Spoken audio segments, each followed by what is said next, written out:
વિસનગર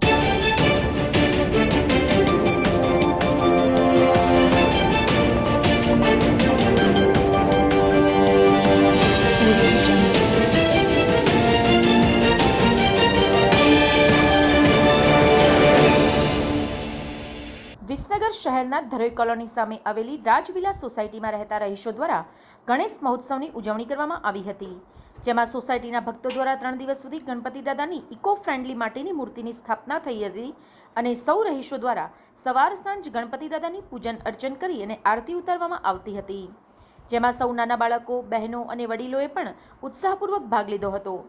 આજના દિવસે ખાસ ગણપતિ દાદા સમક્ષ 56 ભોગ ધરાવવામાં આવ્યો હતો અને ત્યારબાદ સૌ સાથે મળીને સોસાયટીમાં પ્રદક્ષિણા કરીને ભક્તિભાવપૂર્વક વાજતે ગાજતે દાદાની મૂર્તિનું વિસર્જન કરવામાં આવ્યું હતું. સમાચાર અને જાહેરાત માટે સંપર્ક કરો પ્રકાશ સોની 94 294 35 034, અલ્પેશ બારોટ 93 774 26 544.